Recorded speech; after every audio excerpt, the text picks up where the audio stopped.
सुप्रभात विद्यार्थियों। हम लोग 11वीं से 12वीं में पहुंच चुके हैं और अब हम 12वीं के बारे में बात करने वाले हैं, 12th के बारे में कि 12th में क्या क्या पढ़ना है, कैसे कैसे करके पढ़ना है, उसका सिलेबस क्या क्या है ना। तो 11वीं से 12वीं में आप पहुँच चुके हैं तो क्या होता है कि 11वीं आपने क्या पढ़ा है, नहीं पढ़ा है, हमें उससे कोई ज़्यादा लेना देना है नहीं। आपने 11वीं में कुछ भी नहीं पढ़ा है, कोई बात नहीं है। 10वीं में कुछ नहीं पढ़ा है, कोई दिक्कत नहीं है। हम यह मानकर चलेंगे कि आप 10वीं किसी प्रकार से पास हुए हैं, ठीक है, और सीधे 12वीं में चले आए। 11वीं आपने कुछ नहीं पढ़ा है, बिल्कुल फ्रेश हैं आप, साफ़ हैं, बिल्कुल कुछ नहीं पता है आपको। जो भी चीज़ें 11वीं वाली होगी हम उसको यहाँ पर डिस्कस करते हुए तब जाके 12वीं की बातों को हम बताएंगे, ठीक है। और बहुत सारी चीज़ें हमने ऑफलाइन क्लासेस में कर रखी हुई है, तो हम आज मुद्दे की बातें करेंगे केवल कि 12वीं में कहाँ से कैसे करके शुरू होता है, ठीक है। तो देखिए 12th के फिजिक्स की बात करते हैं।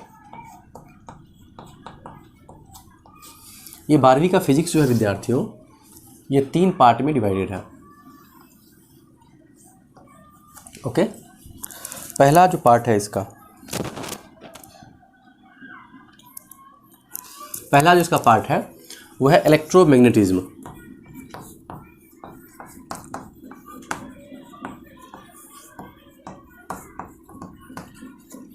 सेकेंड जो है वो है ऑप्टिक्स,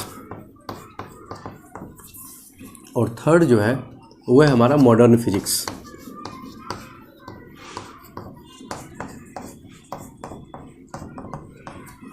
बोले तो इसको हिंदी में बोलते हैं विद्युत चुंबकत्व,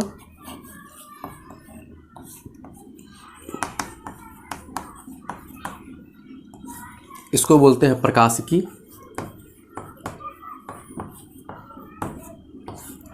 और इसको बोलते हैं आधुनिक भौतिकी।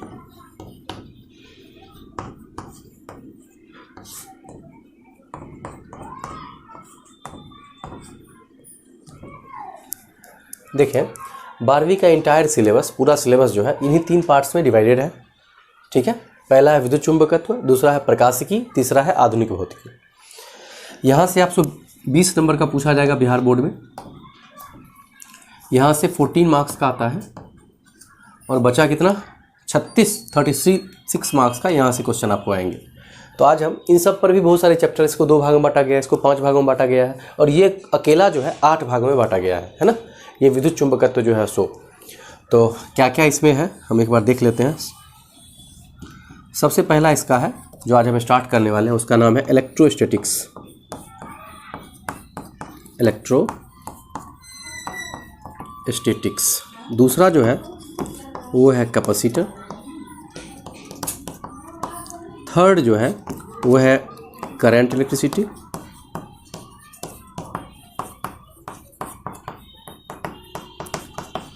फोर्थ जो है वो है मैग्नेटिक इफेक्ट ऑफ करंट।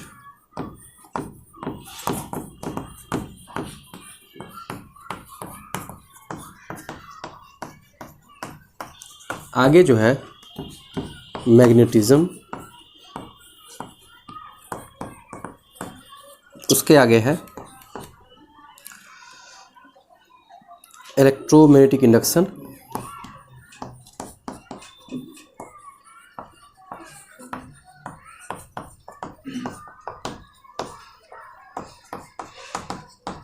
और फिर उसके आगे है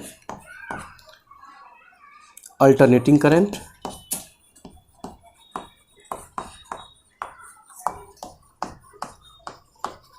और लास्ट है इलेक्ट्रोमैग्नेटिक वेव। सबका हिंदी लिख देता हूँ मैं। इसको बोलते हैं स्थिर वैद्युत,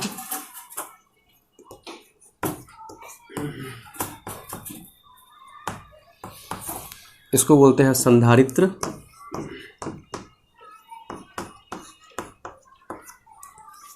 ये जो हमारा है इसको बोलते हैं धारा वैद्युत,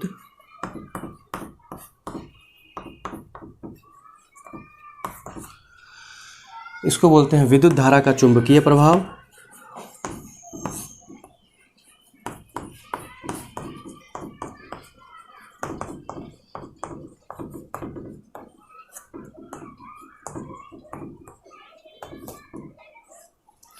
इसको बोलते हैं चुंबकत्व।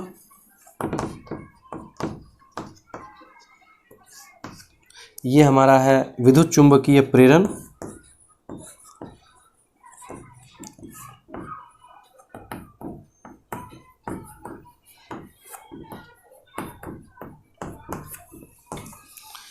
ये हमारा है प्रत्यावर्ती धारा।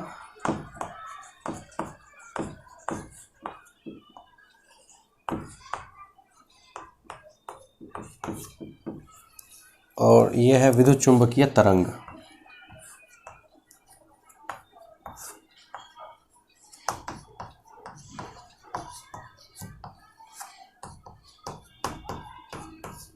ठीक है, पूरा का पूरा इलेक्ट्रोमैग्नेटिज्म जो है यानी कि विद्युत चुंबकत्व, ये 8 इन्हीं चैप्टर में बटा हुआ है। देख लो 1 2 3 4 5 6 7 और 8 है ना, आठों के आठों मिला करके पूरा हमारा ये बनता है। ठीक है, यही आपका सिलेबस है। ऑप्टिक्स भी मैंने बोला कि 2 भागों में बटा हुआ है, हम पढ़ेंगे इसके बारे में भी। आधुनिक भौतिकी भी 5 भागों में बटा हुआ है। बोर्ड थोड़ा सा छोटा है, वरना मैं सबका लिख देता, और मैंने शायद लिखा भी हुआ है। आप जो 12वीं वाले बच्चे जो ऑलरेडी पढ़ रहे हैं हमारे क्लासेस में, माँ गायत्री साइंस क्लासेस में, उन्होंने पूरा लिखा हुआ है, पूरा डिटेल्स उनको मैंने बता रखा है। चूँकि यहाँ पर बोर्ड छोटा है और हमें ऑनलाइन बस पढ़ानी है, तो वही ये वाला शुरू करने वाला हूँ, इसीलिए इसके बारे में बस केवल मैंने बताया है। एक बार और ध्यान दें, 12वीं के सिलेबस में ये जो मेजर पोर्शन है 36 नंबर का पूरा लगभग आधा से अधिक समय, आप लगभग 7 से 8 महीना आप यही पढ़िएगा केवल, है ना, क्योंकि यही है ही 12वीं में। ये ऑप्टिक्स के बारे में थोड़ी सी जानकारी आपको ऑलरेडी मिला हुआ है 10th में, और ये मॉडर्न, ये तो आधुनिक है, मतलब अभी जो चल रहा है दुनिया में, उस सब के बारे में यहाँ पर हम ज्ञान लेने वाले हैं। ठीक है, तो इसे आप लिखें, और हमारा जो पहला अध्याय है उसके बारे में हम बात करने वाले हैं। ठीक है, छाप लीजिए इसे। तो विद्यार्थियों, जैसे हमने देखा, पहला जो हमारा पोर्शन था जिसके बारे में मैंने आपको बताया ऑलरेडी कि विद्युत चुंबकत्व क्या है, उसके बारे में जो चैप्टर कितने हैं, 8 चैप्टर थे। उसी प्रकार से अगला हमारा अध्याय है, उसका नाम है ऑप्टिक्स। अगला जो हमारा यूनिट है उसका नाम है ऑप्टिक्स। तो ऑप्टिक्स के बारे में देख लिया जाए, जिसको हमने क्या कहा है, प्रकाशिकी। ये ऑलरेडी 2 छोटे छोटे चैप्टर्स में बटा हुआ है। मैं छोटा बोल भले ही रहा हूँ, लेकिन बहुत बड़ा है वो। उसका नाम है, पहला है रे ऑप्टिक्स, यानी कि किरण प्रकाशिकी।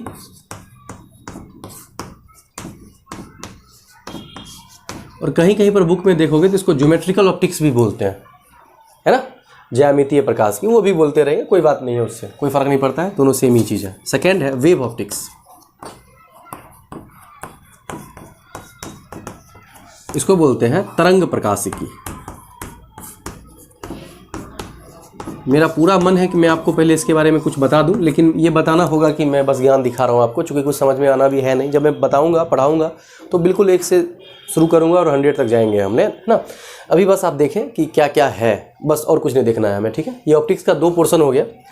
ठीक इसी प्रकार तीसरा क्या था हमारा, सेकेंड ये था। तीसरा क्या था, याद करो तो क्या था तीसरा, मॉडर्न फिजिक्स। मॉडर्न फिजिक्स बोले तो आधुनिक भौतिकी।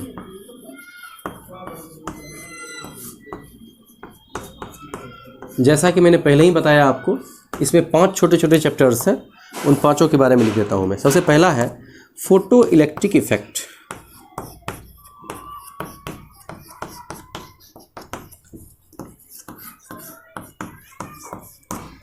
दूसरा है एटॉमिक स्ट्रक्चर।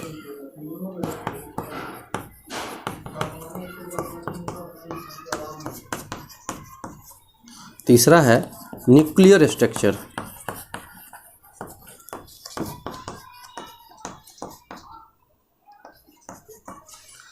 अगला है सेमीकंडक्टर। और लास्ट है कम्युनिकेशन सिस्टम।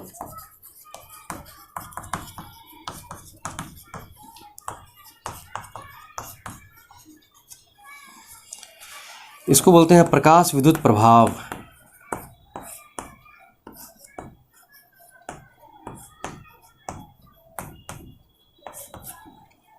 इसको बोलते हैं परमाणु संरचना।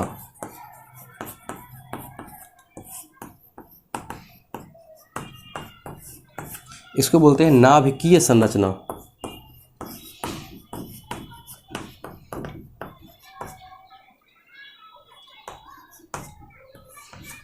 इसको बोलते हैं अर्धचालक। और ये लास्ट वाला है हमारा संचार व्यवस्था।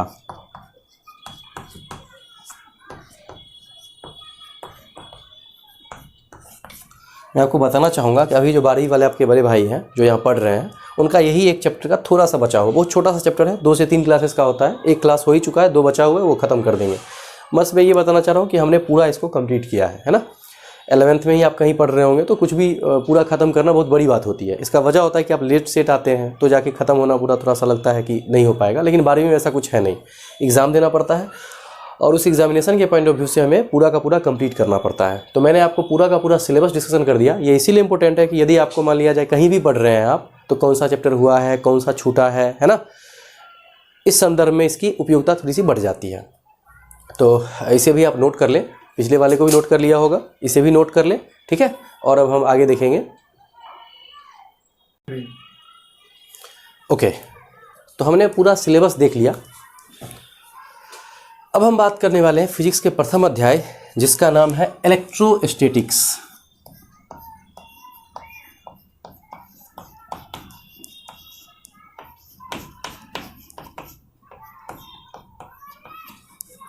हिंदी में इसको बोलते हैं स्थिर वैद्युत, ठीक है। तो नाम ही था इस यूनिट का इलेक्ट्रोमैग्नेटिज्म, है ना, विद्युत चुंबकत्व। तो फिजिक्स का जो 12th का जो डिवाइडेशन हुआ है, 3 भागों में जो बांटा गया है, तो एक तरफ रखा गया है आवेश को। इलेक्ट्रो का मतलब क्या होता है, देखो जैसे इलेक्ट्रोमैग्नेटिज्म से ही आगे बना है इलेक्ट्रोस्टैटिक्स। इलेक्ट्रो का मतलब होता है आवेश, होता है एक्चुअल में इलेक्ट्रो का मतलब चार्ज। इलेक्ट्रॉन नाम सुना होगा आपने, इलेक्ट्रॉन, तो इलेक्ट्रॉन से ही बना है इलेक्ट्रो, इसका मतलब होता है चार्ज। हिंदी में बोले तो आवेश। और दूसरा है स्टैटिक्स, मतलब रुका हुआ, है ना, इसका मतलब क्या होता है, रुका हुआ। स्टैटिक्स मतलब एट रेस्ट, मतलब समझिए ध्यान से। इलेक्ट्रोस्टैटिक्स है क्या, तो यह वह है, फिजिक्स का वैसा चैप्टर है ये, जिसमें हम रुके हुए आवेश से संबंधित गुणों और नियमों का अध्ययन करते हैं। उसको हम क्या बोलते हैं, इलेक्ट्रोस्टैटिक्स बोलते हैं। नहीं, फिजिक्स का वैसा चैप्टर जिसमें हम रुके हुए आवेश से संबंधित गुणों और नियमों का अध्ययन करेंगे, उसको क्या बोलेंगे हम, बोलेंगे उसको हम इलेक्ट्रोस्टैटिक्स, ठीक है। तो इसकी परिभाषा लिख लेंगे और हम बातों को बढ़िया से करते हुए चलेंगे। केवल काम की बातें करेंगे, है ना, बात करने के लिए बहुत ज़्यादा है, इस पर अपन एक दिन निकाल सकते हैं, 1 घंटा पूरा इसी पर ले सकते हैं हम, लेकिन हमें सिलेबस भी आगे करना है, ठीक है। तो लिखें इलेक्ट्रोस्टैटिक्स, यही चैप्टर का हेडिंग डाल दिया होगा आपने, इलेक्ट्रोस्टैटिक्स, और इसके नीचे लिखना शुरू करेंगे। जैसा कि आपने देखा कि भाई चार्ज, इलेक्ट्रो का मतलब चार्ज और स्टैटिक्स का मतलब रुका हुआ। तो फिजिक्स का वैसा चैप्टर जिसमें हम रुके हुए आवेश से संबंधित गुणों और नियमों का अध्ययन करेंगे, उसको हम इलेक्ट्रोस्टैटिक्स कहेंगे, ठीक है। तो लिखिए भौतिकी की वह शाखा, इलेक्ट्रोस्टैटिक्स की परिभाषा लिख रहे हैं हम लोग, एक ही बार बोलूँगा, लिख लीजिएगा अच्छे से, ठीक है। भौतिकी की वह शाखा जिसमें हम स्थिर आवेश से संबंधित, भौतिकी की वह शाखा जिसमें हम स्थिर आवेश से संबंधित गुणों व नियमों का अध्ययन करते हैं, स्थिर वैद्युत कहलाता है, ठीक है। तो बात रही विद्यार्थियों, स्थिर का मतलब तो पता है, जैसे मैं रुका हुआ हूँ, अब मैं चल रहा हूँ, है ना। स्थिर का मतलब तो हमें पता है कि मैं रुका हुआ हूँ या फिर मैं चल रहा हूँ। बचा कौन, आवेश। तो आपने आवेश का नाम सुना है, क्या है आवेश, तो मुझे पता है कि आपने शायद आवेश का नाम तो नहीं ही सुना होगा, लेकिन मैं बताऊंगा, लगेगा कि हाँ कुछ सुने हुए हैं। जैसे आपने देखा होगा, कभी कभार बोला गया होगा कि भाई आवेश में आकर के ना उसने उसको एक चाटा जड़ दिया, सुना होगा शायद। तो वहाँ आवेश से क्या समझ रहे हो आप, आवेश का मतलब क्या है आवेश, तो आवेश वहाँ पर क्या लगा आपको, गुस्सा है, गुस्से में आकर उसने एक चाटा मार दिया, नहीं। तो ठीक वैसे ही जैसे इंसानों में गुस्सा होता है, प्यार होता है, सेम यहाँ पर भी होता है, आवेश में भी, है ना। एक अच्छा वाला आवेश होता है ना, गुस्सा वाला एक होता है, ठीक है। तो आवेश क्या है, आवेश देखो, जैसे मम्मी को आवेश आता है तो अब उसने तुम्हें मार दिया चाटा, है ना। फिर मम्मी को प्यार आता है तो तुम्हें गले से लगा लेती है मम्मी, ठीक वैसा ही यहाँ पर क्या देखा, गुस्सा आया तो दूर भागा, और या प्यार आया तो पास आए, है ना। तो क्या होता है, पास आने का मतलब आकर्षण टाइप का हुआ, दूर जाने का मतलब प्रतिकर्षण या विकर्षण टाइप का हो गया है ना। तो आवेश क्या है, इलेक्ट्रिक चार्ज क्या है, यही हमें सबसे पहले देखना है इसमें। क्योंकि इसमें दो टॉपिक आया केवल, एक रुका हुआ, दो बातें की मैंने जिक्र किया, एक कि भौतिकी का वैसा शाखा जिसमें हम रुके हुए, तो रुका हुआ तो हमको पता ही है, बचा कौन, आवेश। तो हम आवेश की चर्चा करेंगे। हम लिखेंगे अगली हेडिंग इलेक्ट्रिक चार्ज,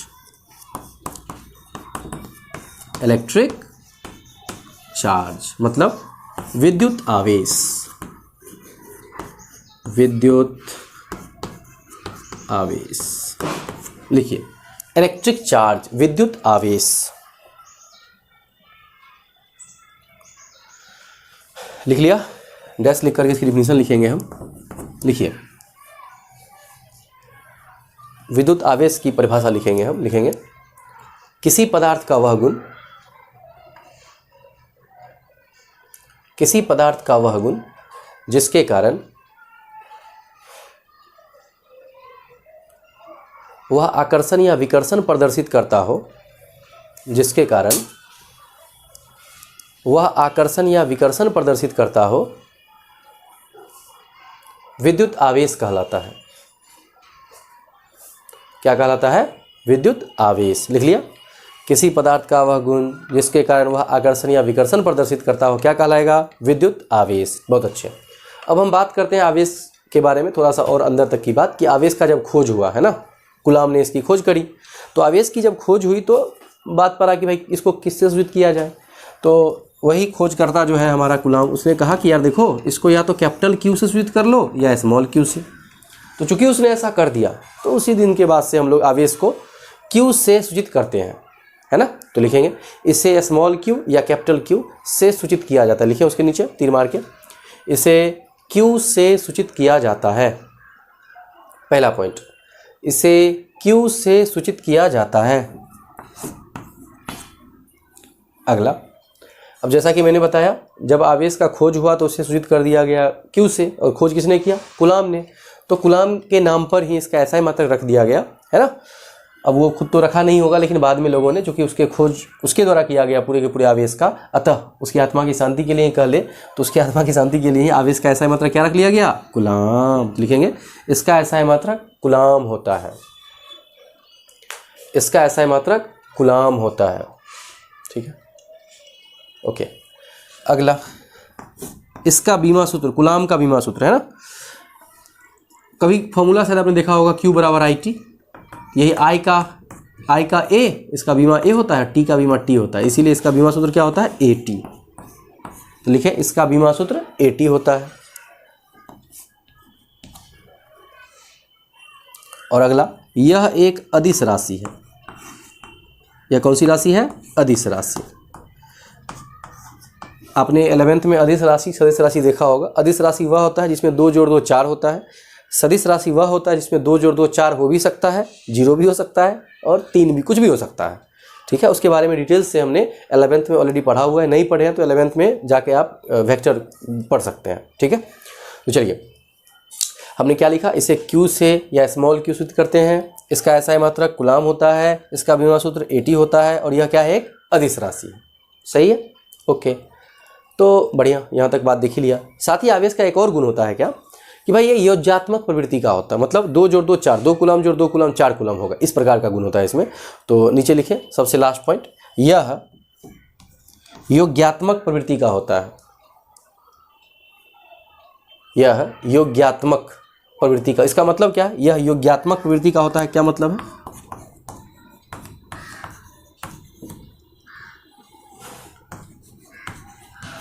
इसका क्या मतलब है कि 2 कूलम कहीं पर चार्ज है, एक और 2 कूलम ले लिया तो कितना हो गया, 4 कूलम। जैसे 2 जोड़ 2 4 होता है, 2 कूलम एक जगह और 10 कूलम ले लिया तो कितना हो गया, 12 कूलम। मैं और सारी बातें करूंगा, मैं ठीक से नहीं कर पा रहा हूँ, इसका वजह है कि मैंने अभी कुछ पढ़ाया नहीं है ढंग का आपको, है ना। तुरंत इसके बाद हम बात करेंगे और अच्छी अच्छी बातों को, तो और चर्चा को आगे बढ़ाएंगे। ठीक है, इसको छापे। अब लिखेंगे विद्यार्थियों, आवेश के प्रकार, आवेश के types of charge, types of charge. अब सुनो, अभी से जो है ना बिल्कुल कंसंट्रेट हो जाओ, इतना कंसंट्रेट हो जाओ कि यहाँ से काम की बातें आने वाली हैं। अभी तक जो पढ़े वो भी काम की ही बातें थी, लेकिन इसको समझने के लिए वो आवश्यक था। अभी से जो बात होगी बहुत ज़्यादा इंपॉर्टेंट होने वाली है, ठीक है। तो क्या है ये आवेश कितने प्रकार का होता है, इस सब पर बात करेंगे। बहुत सारे बच्चों को पता ही होगा, लेकिन आज जो सीखोगे आप, आपको लगेगा कुछ नया सीखे हैं हम, जो आप अभी से पहले नहीं जानते थे। तो बहुत बच्चे सोच रहे होंगे कि सर 3 प्रकार का आवेश होगा क्या? नहीं नहीं 2 ही होगा, धन और ऋणी होगा, लेकिन कुछ बहुत सारी नई बातों को देखोगे आप, है ना। तो देखिए आवेश कितने प्रकार का होता है तो हमको पहले से पता है, लेकिन एक बार मैं क्या करता हूँ ना, आपको बताता हूँ कि क्या है एक्चुअल में, प्रकार कहाँ से कैसे करके आया। तो यदि आप ध्यान से सोचें तो दुनिया में जितने पदार्थ हैं सभी चीज़ें बने हुए हैं। डाल्टन ने कहा कि दुनिया का प्रत्येक पदार्थ परमाणुओं से मिलकर बना हुआ है। पता है आपको? नहीं पता है तो सुनो मेरे से। डाल्टन ने सर्वप्रथम बताया कि भाई दुनिया का प्रत्येक पदार्थ परमाणु से मिलकर बना हुआ है। फिर उसके बाद और खोज हुआ, और थॉमसन उसके बाद आए जिन्होंने कहा कि नहीं परमाणु से नहीं बना है, परमाणु के अंदर में भी कुछ पदार्थ हैं जिसको हम इलेक्ट्रॉन कहेंगे। फिर रदरफोर्ड आए, उसने कहा कि इसको हम प्रोटॉन कहेंगे। मैं ऐसी बातें पर जाना नहीं चाह रहा, मेनली केमिस्ट्री पर, हम केवल फिजिक्स के इर्द गिर्द घूमते रहेंगे। तो आप जान लें कि दुनिया में जो कुछ भी है हम सबको छोड़ के, है ना, दुनिया में जो कुछ भी नॉन लिविंग थिंग्स है, मतलब मृत जो है, निर्जीव जो है, वो सभी के सभी बने हुए हैं इलेक्ट्रॉन, प्रोटॉन और न्यूट्रॉन से, यानी कि इनके कॉम्बिनेशन दैट इज परमाणु से बने हुए हैं। दुनिया का प्रत्येक पदार्थ परमाणु से बना हुआ है। और परमाणु के अंदर क्या क्या होता है? परमाणु के अंदर होता है इलेक्ट्रॉन, प्रोटॉन और न्यूट्रॉन। अच्छा, तो वहीं से इस एक्चुअली आवेश का जो प्रकार है वहीं से आता है, यहीं से बाहर निकला कि इलेक्ट्रॉन पर ऋण आवेश है, प्रोटॉन पर धन आवेश है। वहीं से बात आई कि क्या है ऋण आवेश, क्या है धन आवेश। तो हम बात करेंगे टाइप्स ऑफ चार्ज की। आवेश 2 प्रकार का होता है, एक होता है ऋण आवेश। क्या होता है? एक ऋण आवेश, और दूसरा होता है धन आवेश। ऋण आवेश की बात करी जाए तो निगेटिव चार्ज इसको बोलते हैं अंग्रेजी में,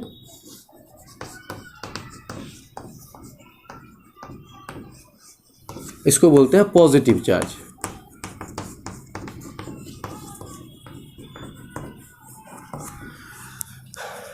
सिर्फ परिभाषा में नहीं लिखवाऊंगा, कैसे करके निकला है वो बात बताऊंगा मैं, ठीक है। चलो देखो, मान लेते हैं कोई परमाणु जो आप जानते हो, उसके बारे में बात करते हैं। तो कुछ भी परमाणु के बारे में हम बात करने से पहले परमाणु संख्या वगैरह के बारे में थोड़ा सा बतलाना चाहूँगा। 11th में वैसे या 10th में आपने थोड़ा सा पढ़ाई हुआ होगा, लेकिन मैंने आपको क्या बताया कि मैं यह मानकर चल रहा हूँ कि आपने 10th या 9th या 8th में कुछ भी नहीं पढ़ा है ना, बिल्कुल सन्नाटे में आ गए हो, बिल्कुल 11th में भी नहीं पढ़ा हो, सीधे 12th में चले गए हो आप।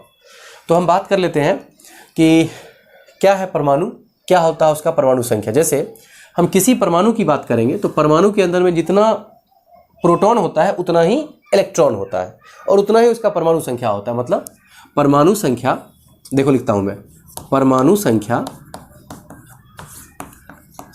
बराबर होता है प्रोटॉन की संख्या और बराबर होता है इलेक्ट्रॉन की संख्या, ठीक है। ये ऐसा होता है ना, परमाणु संख्या जो है उसके बराबर होता है प्रोटॉन की संख्या, उसके बराबर होता है इलेक्ट्रॉन की संख्या। मैं बात करूं ऑक्सीजन की, तो यदि ऑक्सीजन है तो ऑक्सीजन का परमाणु संख्या कितना है विद्यार्थियों? बोलो बोलो, 8। ऑक्सीजन की परमाणु संख्या कितनी है? 8। ये 8 परमाणु संख्या ऑक्सीजन का जो है, ये चिल्ला चिल्ला के कह रहा है कि मेरे अंदर 8 गो प्रोटॉन है और 8 ठो ही इलेक्ट्रॉन है। ये कह रहा है, कौन कह रहा है? परमाणु संख्या, ठीक है। मैं थोड़ा सा और कुछ मेंशन करना चाहूँगा। प्रोटॉन और इलेक्ट्रॉन, प्रोटॉन का आवेश होता है 1.6 गुने 10 की पावर माइनस का 19 कूलाम, और इलेक्ट्रॉन पर आवेश होता है यही सेम लेकिन खाली माइनस में होगा, माइनस का 1.6 गुने 10 की पावर माइनस का 19 कूलाम, ठीक है। जैसा कि मैंने बताया कि आवेश जो है जोड़ वाला गुण का होता है, तो ये दोनों यदि समान मात्रा में रहेंगे, मान लेते हैं किसी भी, जैसे हाइड्रोजन की बात करें, तो क्या हो गया? एक ठो इसका परमाणु संख्या 1 हाइड्रोजन का, ठीक है। तो एगो प्रोटॉन और एगो इलेक्ट्रॉन। अब एक प्रोटॉन ने एक इलेक्ट्रॉन को मार दिया। क्यों मार दिया भाई? क्योंकि ये जोड़ घटाव वाला गुण का होता है। तो एक प्रोटॉन से एक इलेक्ट्रॉन मर गया, कुल आवेश कितना? 0। इसी पर देखो तो 8 प्रोटॉन से 8 इलेक्ट्रॉन मर गया। क्यों मर गया? दोनों का आवेश समान है, दोनों समान आवेश में जुड़ा होगा। जैसे 1 कूलम घटा 1 कूलम 0 कूलम होगा, वैसे ही इतना घटा इतना बराबर 0। तो इसीलिए एक इलेक्ट्रॉन एक प्रोटॉन को मार देता है, 8 इलेक्ट्रॉन से 8 प्रोटॉन मर जाएगा, नहीं? अच्छा, तो इसके बारे में और भी ऊपर से देखें हम, तो कोई दुनिया का जो भी पदार्थ है सब पर कुल आवेश 0 होता है। यदि मैं इसी को छूँ, देखो ये जो है धातु का बना हुआ, एल्युमिनियम से बना हुआ है, इसको मैंने छुआ, क्या मुझे करंट लगा? नहीं लगा। इसका क्या मतलब है कि इस पर कोई आवेश नहीं था। यदि आवेश होता तो मैं इसको छूता तो मुझे झटका लगता, करंट लगता, नहीं लगता, मुझे करंट लगता लेकिन नहीं लगा। इसका मतलब क्या है, इस पर कुल आवेश 0 है, इस पर आवेश 0 है। आवेश 0 होने का थोड़ी मतलब है कि इसके अंदर इलेक्ट्रॉन भी नहीं है, प्रोटॉन भी नहीं है। आवेश 0 होने का मतलब है जितना इलेक्ट्रॉन है उतना ही प्रोटॉन है। एक इलेक्ट्रॉन से एक प्रोटॉन मर रहा होगा तो जितना इलेक्ट्रॉन है उतना से उतना प्रोटॉन मर गया होगा। क्या बात समझ में आ रही है? मान लिया जाए मैंने कहा आपको कि एल्युमिनियम से बना हुआ है ये, तो एल्युमिनियम के परमाणु संख्या 13 होता है। इसके पास 13 ठो प्रोटॉन है, 13 ठो इलेक्ट्रॉन है। 13 प्रोटॉन ने 13 इलेक्ट्रॉन को क्या कर दिया, मार दिया। कुल आवेश 0, हमें कोई प्रभाव नहीं दिख रहा है, इसको छू रहे हैं, हमको करंट नहीं लग रहा है। क्या आप समझ पा रहे हैं मेरी बातों को? हाँ बिल्कुल।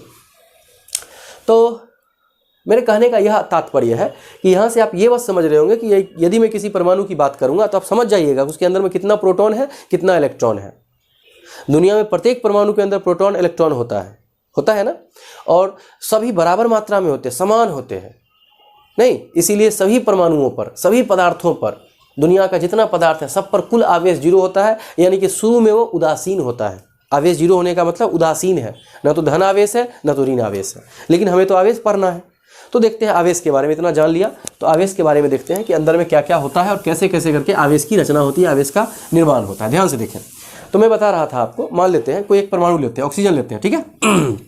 ऑक्सीजन लिया तो आप जानते हो ऑक्सीजन के अंदर में बीच में होता है कौन, प्रोटॉन। तो अंदर में 8 को, ऑक्सीजन का परमाणु संख्या 8 है तो 8 को प्रोटॉन होगा, और इसके चारों ओर 8 गो इलेक्ट्रॉन चक्कर मार रहा होगा। क्यों चक्कर मार रहा होगा? हमको पता है केमिस्ट्री से कि भाई इलेक्ट्रॉन जो है प्रोटॉन यानी नाभिक के चारों ओर चक्कर मारता रहता है। तो सभी के सभी इलेक्ट्रॉन इस नाभिक के चारों ओर चक्कर मार रहे हैं। बड़ा अच्छा लगा भाई, ठीक है। अब आवेश आपको उत्पन्न करना है। जरा सोचो, आवेश उत्पन्न करना है तो इसका तरीका होता है, या तो क्या करो, जैसे देखो ध्यान से, मैं सोचता हूँ इसमें से हमको कुछ निकालना है बाहर। जरा सोचो तो किसको निकाल सकते हैं हम बाहर, प्रोटॉन को कि इलेक्ट्रॉन को? इलेक्ट्रॉन एक के जगह 8 नहीं होता है, 8 जगह पर होता है। एक्चुअल में ये 8 इलेक्ट्रॉन अलग अलग होते हैं, वितरित होते हैं। एक इलेक्ट्रॉन यहाँ है, ऐसे भी नहीं होता, लेकिन मैं समझाने के लिए ऐसा कर रहा हूँ। बहुत सारा लेयर होता है इसका, पहला लेयर, दूसरा लेयर, तीसरा लेयर, बहुत सारे लेयर्स में बटे होते हैं। 4 हो गया, 5, 6, 7, 8 इलेक्ट्रॉन है। 8 इलेक्ट्रॉन इसमें अपना घूम रहा है, चक्कर मार रहा है। किसके चारों? नाभिक के चारों।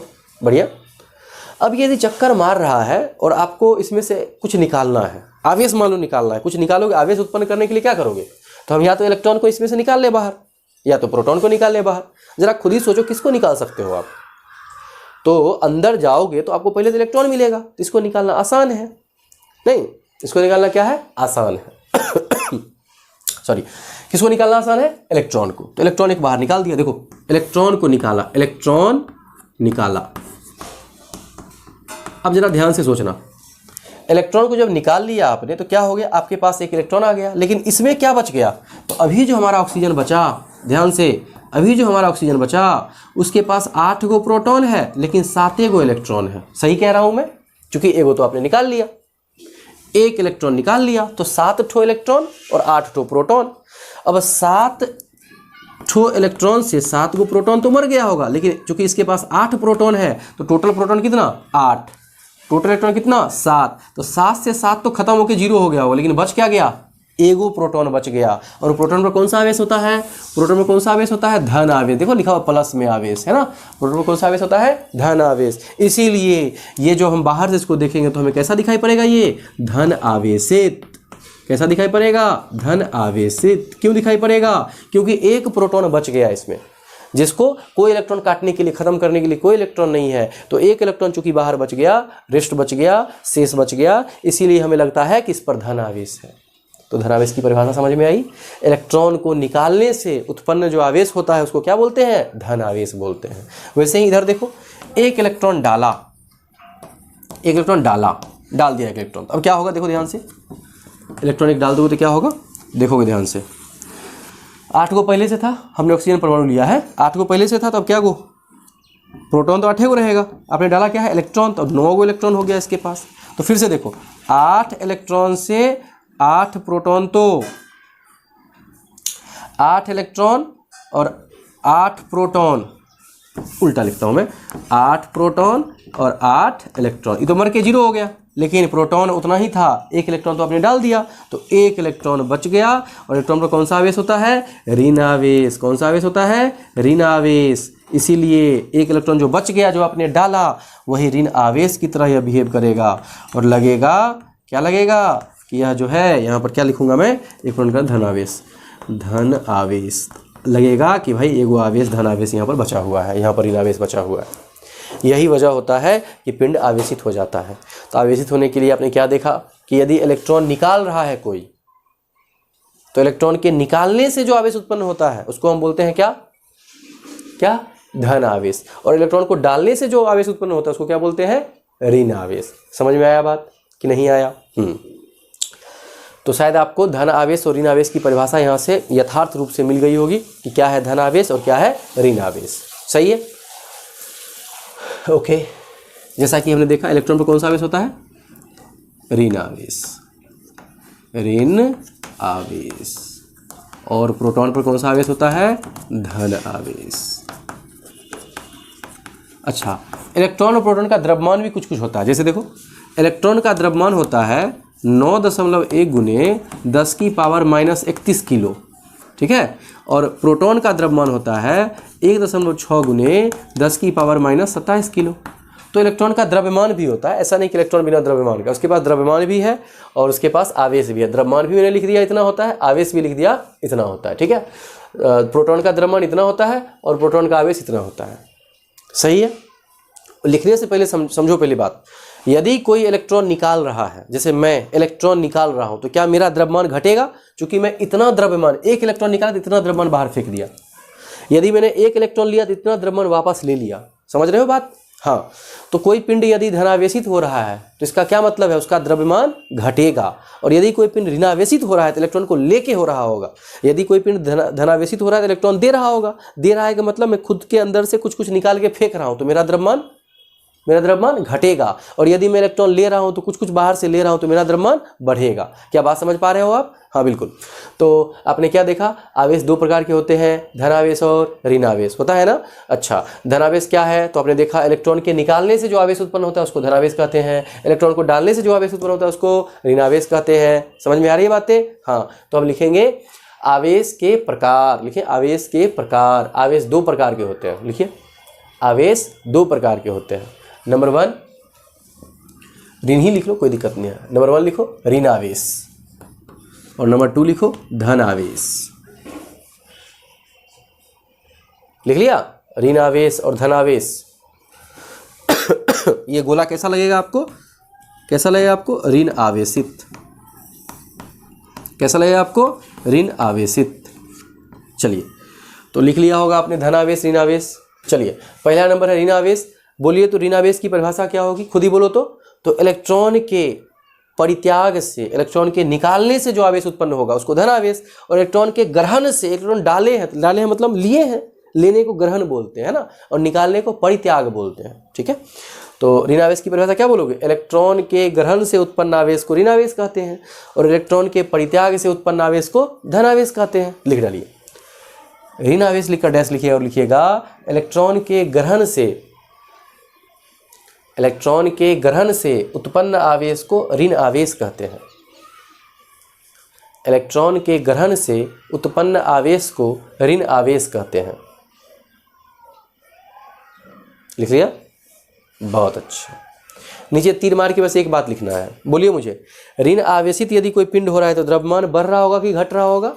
तो मैंने अभी भी कहा ऋण आवेशित होने के लिए इलेक्ट्रॉन ले रहा होगा, और लेने का मतलब कुछ कुछ ले रहे हैं यदि हम अपने अंदर, तो मेरा द्रव्यमान क्या होगा? बढ़ जाएगा। तो लिखेंगे नीचे तीर मार के, ऋण आवेशित पिंड का द्रव्यमान बढ़ता है। लिखिए, ऋण आवेशित पिंड का द्रव्यमान बढ़ता है। लिख लिया? बढ़िया। अब लिखें धन आवेश। दूसरा नंबर लिखिएगा धन आवेश। परिभाषा बोलो खुद से, क्या होगा? तो इलेक्ट्रॉन के परित्याग से उत्पन्न आवेश को धन आवेश कहते हैं। लिख डालिए, लिखिए तो इलेक्ट्रॉन के परित्याग से, लिखें इलेक्ट्रॉन के परित्याग से उत्पन्न आवेश को, इलेक्ट्रॉन के परित्याग से उत्पन्न आवेश को धन आवेश कहते हैं। खुद से बोलो तो, धन आवेशित पिंड का द्रव्यमान क्या होगा, बढ़ेगा या घटेगा? तो देख रहे हो इलेक्ट्रॉन निकल रहा है तो घटेगा। लिखेंगे तीर मार के नीचे, धन आवेशित पिंड का द्रव्यमान, धन आवेशित पिंड का द्रव्यमान घटता है, धनावेशित पिंड का द्रव्यमान घटता है। लिख लिया? बहुत अच्छे, इतना लिख ही लिया होगा। साथ ही क्या कर लो, ये सभी समझने में थोड़ा सा फ़ायदा करेगा आपको, तो उसके नीचे क्या करें, थोड़ा सा जगह ले और उसमें इसको लिख ले। साथ ही ये बड़ा ही इंपॉर्टेंट है, इसको तो आप छाप ही ले, बहुत इंपॉर्टेंट है, बहुत काम का है ये, इसको छापिए, नोट करके इसे लिख लीजिएगा कि ये सब ऐसा ऐसा कुछ होता है, ये बहुत काम का है, इसको छाप लें आप। पॉज करके छाप लो, छाप लिया? छाप लिया? ओके।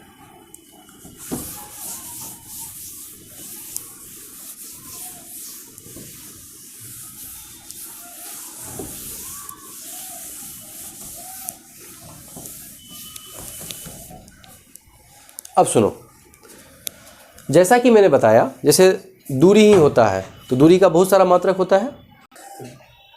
ओके, जैसा कि मैं आपको बता रहा था कि दूरी का ही है ना, दूरी लेते हैं, दूरी का ऐसा मात्रक क्या जानते हो आप? मीटर, मीटर नापते हो। क्या उसका सीजीएस मात्रक भी होता है? हाँ, होता ही है। वैसे ही आवेश का भी होता है, एसआई मात्रक, सीजीएस मात्रक, है ना। उस सीजीएस मात्रक को हम और भी कुछ नाम से जानते हैं, तो मैं बता रहा हूँ, इस बात को भी नोट करके लिखें, एक काम का है, पूछा भी जाता है कि आवेश का एसआई मात्रक क्या होता है? कूलाम होता है, ठीक है। साथ ही आवेश का सीजीएस मात्रक, या इसी को बोल सकते हो आप ईएस मात्रक या ईएसयू मात्रक, लिख लो। एक्चुअली इसी में मात्रक आ गया, लेकिन पूरा समझाने के लिए मैं ऐसा लिख रहा हूँ। आवेश का सीजीएस मात्रक कहो या ईएसयू कहो, ईएसयू मतलब इलेक्ट्रोस्टैटिक यूनिट, है ना। उसके साथ मात्रक नहीं होना चाहिए, लेकिन मैं पूरा सेंटेंस पूरा हो उसके लिए लिख रहा हूँ मैं कि आवेश का सीजीएस मात्रक या ईएसयू मात्रक जो है वो क्या होता है? State coulomb. स्टेट के बाद सी लिख देंगे, है ना, कूलाम होता है, ठीक है। और एक और है आवेश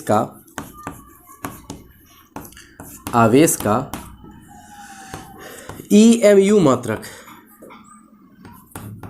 फिर से देखो, ईएमयू का मतलब होता है इलेक्ट्रोमैग्नेटिक यूनिट, मात्रक इसी में आ गया, लेकिन फिर भी सेंटेंस पूरा करने के लिए मैं ऐसा लिख रहा हूं, ठीक है। तो क्या होता है ईएमयू मात्रक? क्या होता है?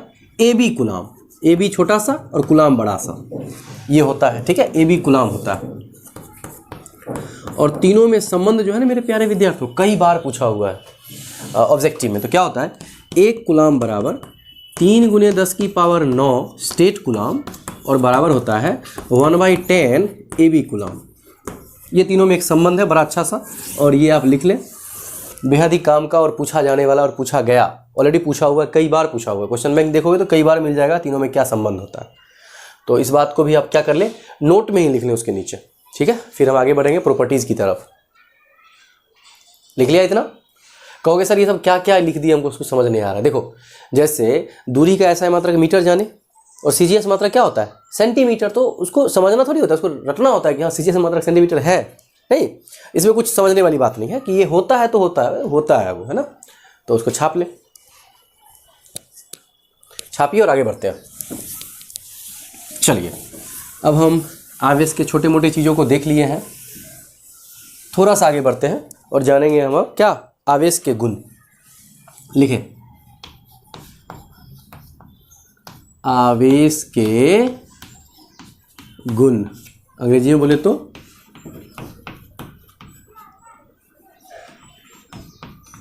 Properties of charge. आवेश के क्या गुण? क्या है आवेश का गुण? तो समझो अच्छे से।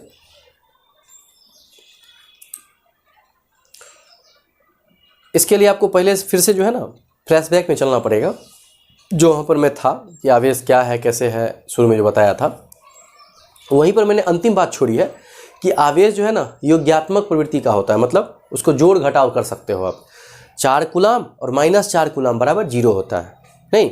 तो सबसे पहला प्रॉपर्टी क्या हो गया इसका कि आवेश जो है, आवेश योग्यात्मक प्रवृत्ति का होता है।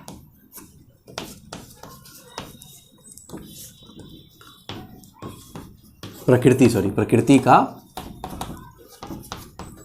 होता है, पहला गुण क्या है, आवेश क्या होता है, योग्यात्मक प्रवृत्ति का होता है। ठीक, इसका मतलब क्या हो गया कि 4 कूलम, एक आवेश कहीं पर है 4 कूलम Q1 बराबर, और मान लो दूसरा आवेश है 5 कूलम, दोनों को जोड़ दो तो मैं बोलूँ Q1 प्लस Q2 बराबर क्या लिखोगे, 4 कूलम जोड़ 5 कूलम बराबर 9 कूलम।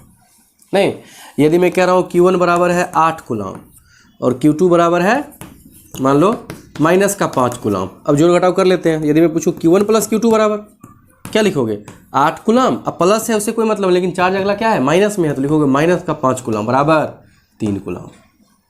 समझ पा रहे हो?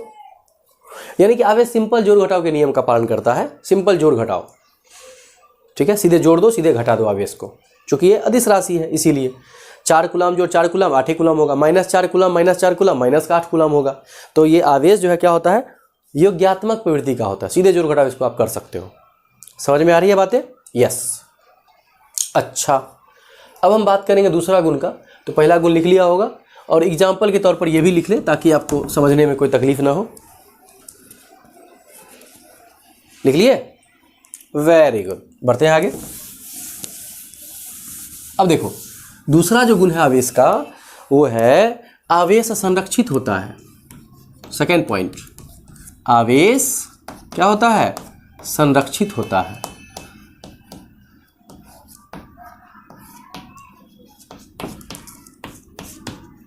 इसका क्या मतलब है भाई, आवेश संरक्षित होता है क्या मतलब है? आज से पहले आपने सीखा होगा द्रव्यमान संरक्षण का सिद्धांत, कभी देखा होगा ऊर्जा संरक्षण का सिद्धांत। यहां हम बात कर रहे हैं आवेश संरक्षण का सिद्धांत कि आवेश संरक्षित होता है। इसका मतलब आवेश संरक्षण का सिद्धांत के बारे में हम चर्चा कर रहे हैं। क्या है आवेश संरक्षण का सिद्धांत, सोचो जरा अच्छे से। तो जब भी संरक्षण का सिद्धांत आपने देखा होगा, ऊर्जा संरक्षण का सिद्धांत ही देखा होगा, तो वहाँ आपने पढ़ा होगा कि भाई ऊर्जा का ना तो निर्माण किया जा सकता है ना ही विनाश किया जा सकता है, इसे केवल एक रूप से दूसरे रूप में रूपांतरित किया जा सकता है। वैसा ही आवेश में भी कुछ कुछ है, लेकिन हम इसको समझने का प्रयास करते हैं कि आवेश संरक्षण का सिद्धांत वास्तव में है क्या। मान लेते हैं कि आपके घर में 100 रुपये हैं, है ना। यदि 100 रुपये और आप अंदर में कितना भी बांटा चुट्टी कर लो 100 रुपये का, यहाँ से वहाँ वहाँ से वहाँ वहाँ से यहाँ, तो वो 100 रुपये ही रहेंगे। वो 100 से 101 नहीं होगा, 99 भी नहीं होगा, चाहे कितना भी बांट लो। मम्मी ने ले लिया 100 रुपये से 50 रुपये और मम्मी ने उसको 10-10 रुपये अपने 3 बेटों में बांट दिया, तो फिर से मम्मी के पास हो गए कितने, 3 में 10-10 दिया तो 30 हो गया, 20 मम्मी के पास 50 पापा के पास, है ना। टोटल 100 के 100 ही रह गए। नहीं, और दूसरा भी इसका एक तरीका है समझने का कि आवेश संरक्षित होता है, मतलब आवेश अपने आप नहीं बनता है ना, बनाया नहीं जा सकता आवेश को। ठीक है, जैसे मान लो कि कभी कभार देखा होगा कि मम्मी बहुत ही सुबह सुबह उठी और आपको कूट दी बढ़िया से, है ना, जबरदस्त ढंग से पिटाई कर दी, तो क्या आपको लग रहा है कि मम्मी को जो आवेश आया आपके प्रति मारने वाला कूटने वाला, ये कहाँ से आ गया, अपने आप आ गया क्या? बिल्कुल भी नहीं, वो अपने आप नहीं आया। वो आवेश मम्मी को अपने आप नहीं आया, कहीं ना कहीं से तो ट्रांसफ़र हुआ होगा। पापा शायद उसको डांट दिए होंगे, है ना, उसके लिए आपको गुस्सा, उसको गुस्सा आप आ गया, गुस्सा कहीं ना निकालना ही तो निकालना है, खुद पर रह नहीं सकता है उसको, है, तो वो ट्रांसफ़र कर देती है आप पर, आपको यही 2-3 चपाट मार दिया आपको, है ना। फिर आपको भी गुस्सा आ गया, आप भी मूड में आ गए बिल्कुल। आपका छोटा भाई है वो भी आपके आसपास दिखा, आपने उसको पीट दिया। नहीं, तो ये क्या हो रहा है, आवेश का ट्रांसफ़र हो रहा है। ऐसा नहीं कि आपके पास अपने आप रेंडमली गुस्सा आ गया, नहीं, गुस्सा अपने आप आता नहीं है, कहीं ना कहीं से ट्रांसफ़र होता है। पापा को भी अपने आप गुस्सा थोड़ी आया होगा, किसी से झगड़ा हो गया, बाताबाती हो गई होगी, वहाँ से गुस्सा उनके पास आया, उसने मम्मी को दिया, मम्मी ने आपको दिया, अपने छोटे भाई को दिया। छोटा भाई भी पिटाई खा करके बिल्कुल थोड़ी चैन से बैठेगा, वो भी गुस्सा आ गया उसको, तो किसी को मार सकता है, नहीं तो मुंडी उंडी पटक करके नीचे ही गुलाटियाँ मार मार के अपना गुस्सा शांत करता है वो। सही है। तो इसी बात की बात मैं कर रहा था कि आवेश संरक्षित होता है का मतलब है कि आवेश का निर्माण नहीं हो सकता और विनाश भी नहीं हो सकता है। एक बार आवेश आ गया तो वो कहीं ना कहीं ट्रांसफ़र ही होगा। समझ रहे हो? यस। तो चलिए, क्या लिखा, आवेश संरक्षित होता है, सेकेंड पॉइंट लिखा होगा, लिखे आवेश संरक्षित होता है, अर्थात आवेश का ना तो निर्माण किया जा सकता है, अर्थात आवेश का ना तो निर्माण किया जा सकता है और ना ही विनाश। इसे केवल एक पिंड से दूसरे पिंड पर, इसे केवल एक पिंड से दूसरे पिंड पर स्थानांतरित किया जा सकता है।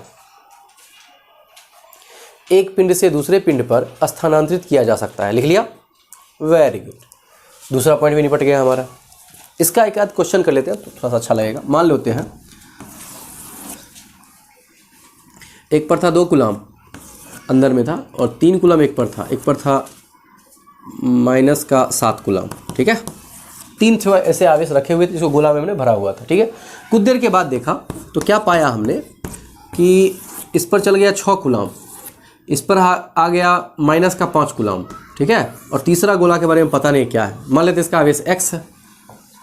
आपसे पूछूं बताओ इसका द्रव्यमान कितना हो, इसका आवेश कितना होगा, तो क्या कहोगे आप? देख कर लोगे क्या, पता नहीं कैसे क्या हुआ, नहीं पता। लेकिन मैंने जो कहा पप्पा मम्मी बेटा वाला कि टोटल पैसा जो घर में है कांस्टेंट है, टोटल आवेश इसका क्या है, फिक्स है, इसमें ना तो बन सकता है ना बिगड़ सकता है। तो जो आवेश यहाँ रहा होगा टोटल जोड़ जाड़ के वही तो यहाँ पुड़ेगा, नहीं तो सबको जोड़ दो, क्या लिखोगे? इसका आवेश हम x मान लिए तो क्या लिखोगे? इधर वाला शुरू वाला आवेश 2 + 3 - 7 बराबर है 6 - 5 प्लस x। क्यों? शुरू में जितना आवेश उतना ही बाद में आवेश, जोड़ घटाव कर लो। तो 3 दूनी 5 में से 7 गया, माइनस का 2 कूलम बराबर है 6 में से 5 गया 1 कूलम प्लस x, या फिर x बराबर देखो इस पार लेके चलाओ तो माइनस का 2 कूलम माइनस का 1 कूलम बराबर माइनस का 3 कूलम, किसका मान? x का मान, ठीक है। एग्जाम्पल को छाप लीजिए। आवेश संरक्षण के सिद्धांत पर एक सिंपल सा क्वेश्चन छाप लीजिए। छाप लिया?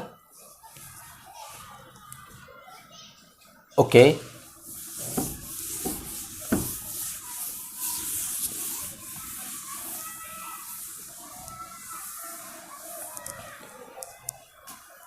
अगली बात है, अगला गुण है तीसरा।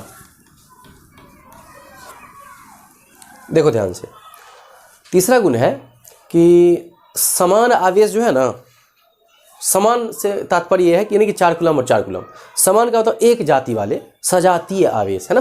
तो मैं लिख देता हूं इस बात को, सजातीय आवेश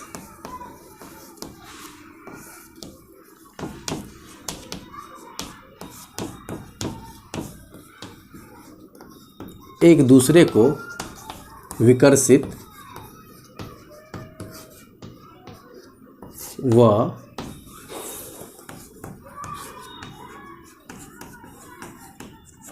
विजातीय आवेश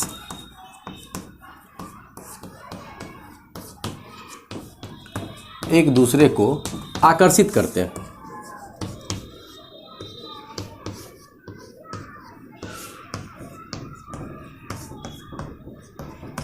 इसका क्या मतलब है? सजातीय मतलब समान जाति वाले, जैसे धन आवेश है तो दूसरा धन आवेश, यानी कि धनावेश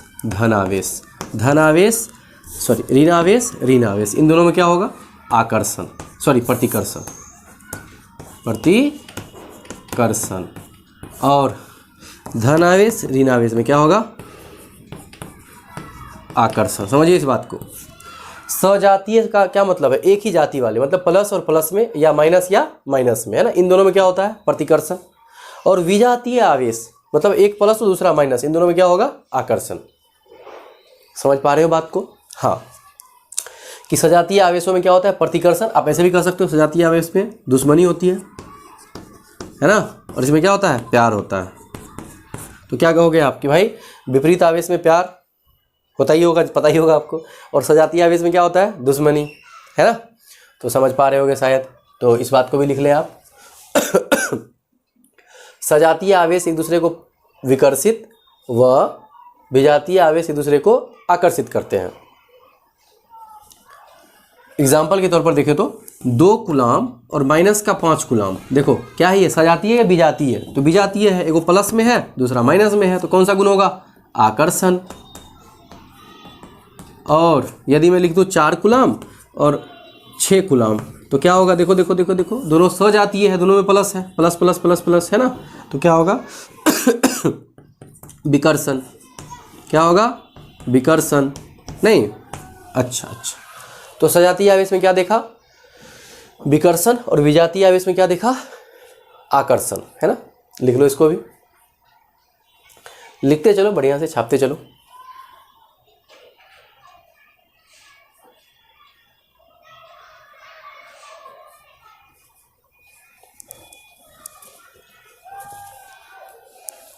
चलिए इसको मिटा देता हूँ।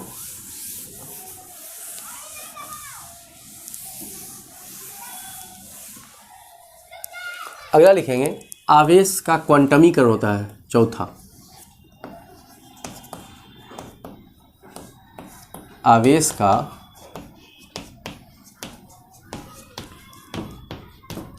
क्वांटमीकरण होता है। इसका क्या मतलब है? देखो, क्वांटम का मतलब होता है पैकेट, क्वांटम का मतलब पैकेट। इसका मतलब है कि भाई आवेश जो है ना पैकेट के रूप में होता है। किसके रूप में होता है? पैकेट के रूप में। वो पैकेट को ही इलेक्ट्रॉन कहते हैं हम। ऐसे अभी अब उस पैकेट को अब छोटा तोड़ा गया हुआ है और वो क्वार्क उसको बोलते हैं, लेकिन हमारे क्वार्क सिलेबस में नहीं है, उसके बारे में चर्चा भी नहीं करनी है हमें।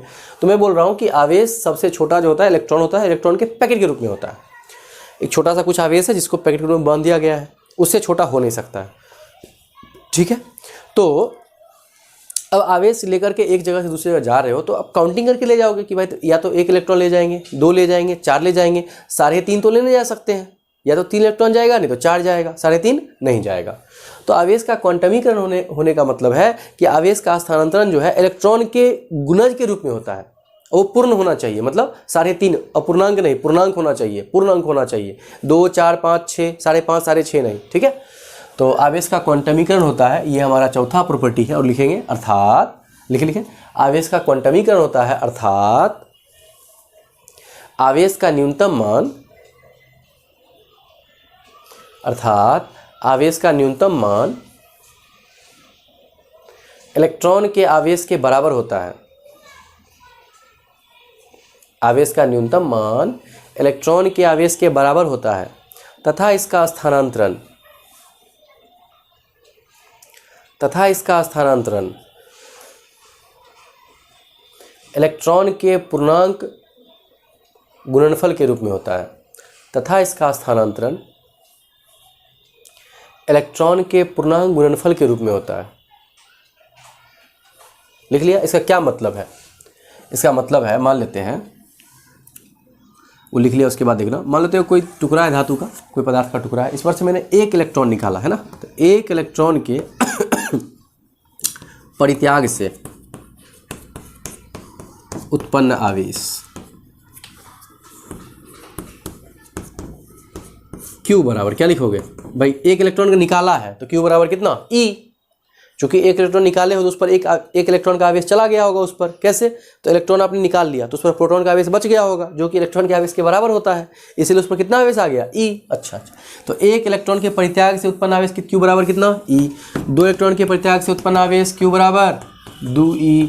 ऐसे ही करते करते करते करते करते n इलेक्ट्रॉन के परित्याग से उत्पन्न आवेश Q बराबर, बोलो बोलो बोलो बोलो, Ne।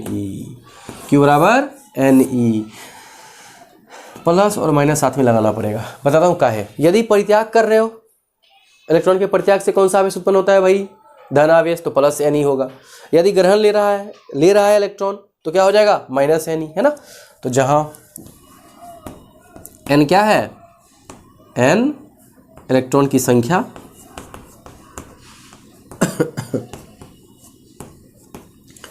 तथा E इलेक्ट्रॉन का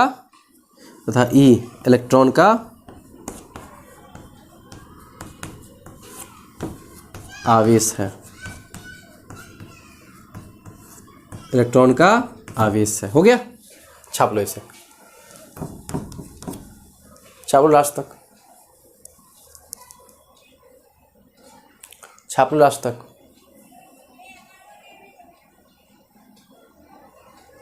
ओके, तो क्वांटमीकरण से फॉर्मूला हमारे पास आ गया, Q बराबर कितना? Plus minus Ne। चलिए एक आध दो क्वेश्चन करते हैं इसी फॉर्मूला पर बेस्ड।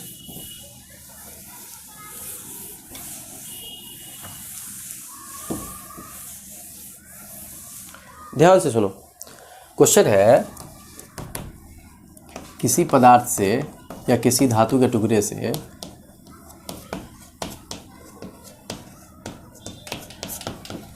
दस इलेक्ट्रॉन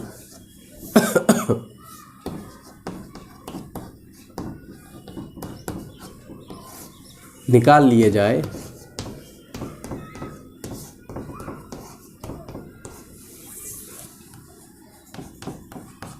तो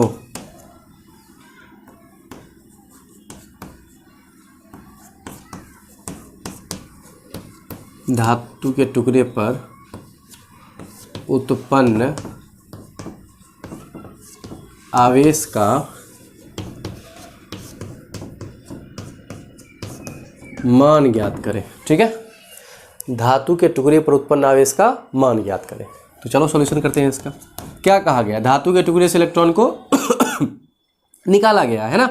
तो जरा देखो तो ध्यान से, इलेक्ट्रॉन निकाला गया, कितना इलेक्ट्रॉन निकाला गया है, तो हमारे पास दिया हुआ है गिवन n बराबर कितना दिया हुआ, बोलो, देखिए बोलो तो 10।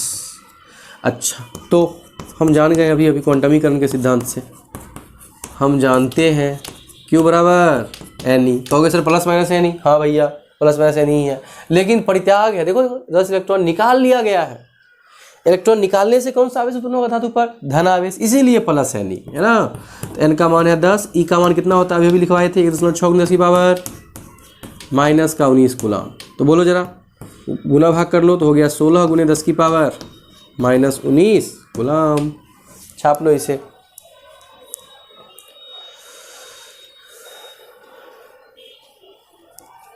छाप लिया, बहुत अच्छे।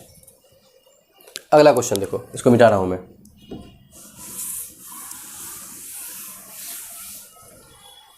मैंने क्या कर दिया, किसी धातु के टुकड़े से 10 इलेक्ट्रॉन निकालने के बजाय टुकड़े पर 1000 इलेक्ट्रॉन डाल दिए जाए, डाल दिए जाए तो धातु पर उत्पन्न आवेश का मान ज्ञात करें। बिल्कुल नया क्वेश्चन बन गया हमारा कि 1000 इलेक्ट्रॉन क्या कर रहे हैं, डाल रहे हैं। उस समय निकाल रहे थे, अभी क्या कर रहे हो, डाल रहे हो। फिर से देखो सॉल्यूशन, हमारे पास गिवन क्या है,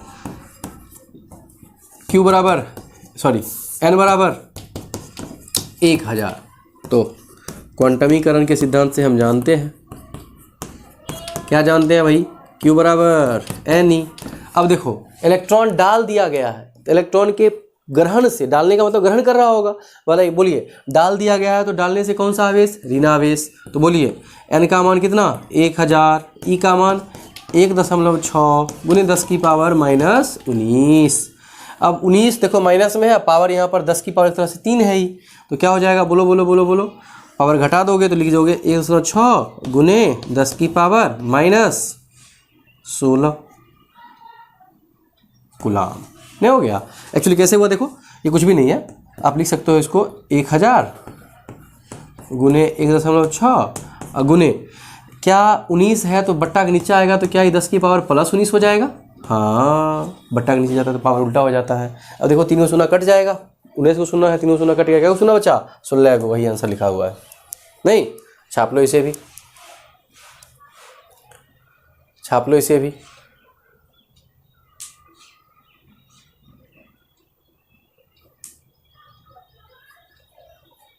छाप लिया, ओके।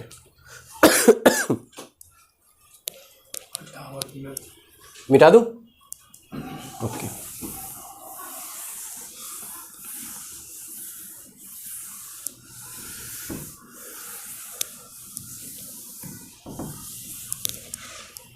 अब देखो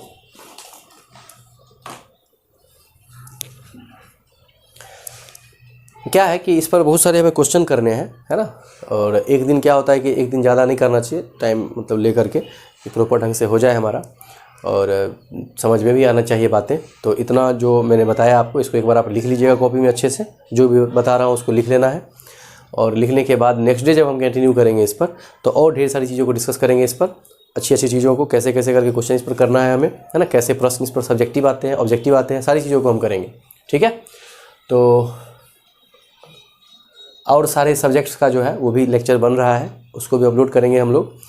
फिलहाल आप इसको पढ़िए, फिर इसके बाद आज ही के डेट में जो है दूसरा लेक्चर भी आपको जाएगा, है ना। और सबको अच्छे से पढ़ना है। और ये जो लॉकडाउन है ये एक आपदा है हमारे लिए, इसको अवसर हम बनाएंगे। कैसे, बहुत सारे बच्चे भी नहीं पढ़ रहे होंगे, लॉकडाउन हो गया, बंद हो गया, लेकिन हम लोग ऑनलाइन करके ही पढ़ाई कर रहे हैं, तो पढ़ाई तो कर रहे हैं। तो ये हमारा जो एक्स्ट्रा एफर्ट है, जो एक्स्ट्रा हम कर रहे हैं, वो बिल्कुल हमारे लिए भी फ़ायदेमंद है। हमें भी लगेगा कि सिलेबस टाइम पर ख़त्म होगा, और आपके लिए भी है ना। आप भी इसको कर लोगे तो ज़्यादा फ़ायदा होने वाला है आपको, ठीक है। तो इसको रखते हैं आज इतना ही, मिलते हैं अगले एपिसोड में। तब तक के लिए टाटा बाय बाय।